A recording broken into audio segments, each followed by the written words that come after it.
There are a lot of hot topics in the world of video games right now, and there are good reasons for, let's say, most of them. However, there's one development of the past few years that doesn't really seem to get as much attention in gaming communities as I had expected. So today, I would like to talk about games as a service. Seen from a greater perspective, it's a relatively new business model that has quickly gained traction among top developers and publishers. In this video, I will talk about what this model entails, why it is so popular, and examine 2 examples to show its potential to succeed or fail. My name is Chris, and this is Gamer's Delight. Obviously, the idea of having your game evolve over time isn't totally new. Games like Battlefield 2 had expansion packs in the mid-2000s that radically changed the core gameplay, albeit in a dedicated mode. Or think of all the paid DLC content that has accompanied the video game industry over the last years. In my opinion, this should be seen as a precursor to the games as a service business model. That being said, the core difference is that these games usually came with a strong base foundation, meaning that even if you didn't purchase the additional content, you had a core game that you could enjoy. This is where the business model of games as a service comes in, and also where I see the biggest issue with this concept, because here publishers seemingly skip the part where they sell an otherwise playable game and instead focus on pushing it out too quickly, hoping to fix the glaring issues somewhere down the line. I'm not even saying that this doesn't work out or is necessarily bound to fail. Look at Sea of Thieves, for example. When the beta went public in late 2017, me and my mates thoroughly enjoyed the gameplay in all its aspects, and most importantly, we couldn't wait to see what the full release would have in store. Think of all the unexplained noises, bits and pieces of lore, cosmetics and customization options. There was a full world of pirating adventure ahead of us that would unfold in just a few months' time. But it never happened, at least not in that way, because when the game was released in March 2018, it was essentially the same as it was in the beta. That was hugely disappointing, not just for us, as it seemed like many other players expected Rare to add more content for the full release. And this is where the differing business model really kicked in. Over the next couple of weeks, Rare assured the players that they had big plans for the game, and although that kind of corporate talk isn't worth a lot, they delivered.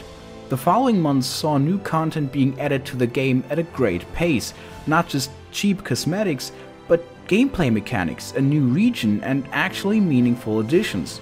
Those were some big updates that changed how the game worked, and all of these updates were entirely free of charge. To this day, Rare continues to push out major updates to bring new life into Sea of Thieves, and from that perspective one can only congratulate and thank them for not abandoning this project, as some other publishers might have had them do. When the game was released in a somewhat bare-bone condition, they knew they were taking a risk. When I talked to Joe Neate, he admitted that they had a number of internal discussions about postponing the release. It's clear that they knew how much of a risk they were running with releasing the game in that state. But they stood up to their promise and delivered what I consider the prime example of how the games as a service model can be a net benefit to some games. Note the determiner some, though. While Sea of Thieves may shine a great light on games as a service, one has to acknowledge that the idea behind the game already lent itself very well to dedicating oneself to an ever-changing game. Other games, however, prove that live service may not work out at all. Take Battlefield 5 for example. Just like Sea of Thieves, Battlefield 5 was released in a disappointing bare-bones state that left players dissatisfied. However, unlike with Sea of Thieves, the release was followed by empty promises and relative silence. It took months for meaningful content to be added to the game, and even then the game was met with criticism. It was the first time that DICE and EA decided to not use the Battlefield Premium way of adding paid DLCs in an attempt to prevent the player base from splitting up too much. Personally, I was a great fan of that decision, because despite my love for Battlefield 1, I never purchased the Premium Pass, as I find spending another $60 on a game for which I already paid the full price hard to justify. Just as with Battlefield 3 and Battlefield 4, I remained confined to what the base game had to offer until much later, when Battlefield Premium was given away for free. I was therefore looking forward to being able to play all of Battlefield 5 without waiting years or missing out on certain aspects of the game entirely. However, things played out differently with Battlefield 5, and not few people blamed the new business model for the game's many failures.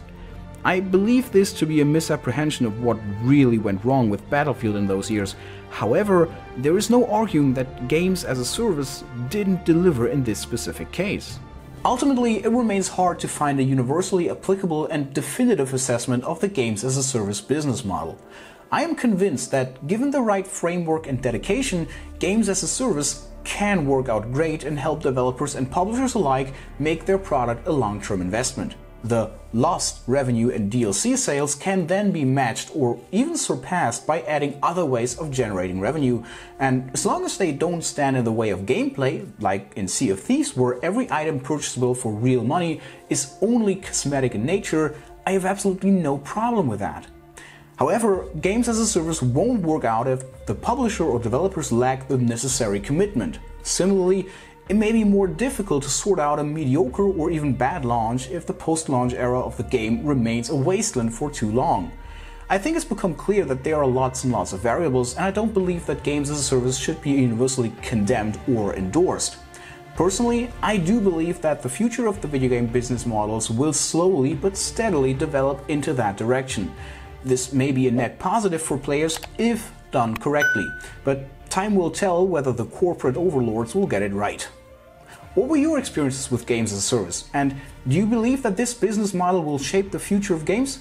We'd love to hear from you in the comments section. Like the video if you liked it, dislike it if you didn't, and consider subscribing to not miss another video. Thanks for watching, and goodbye.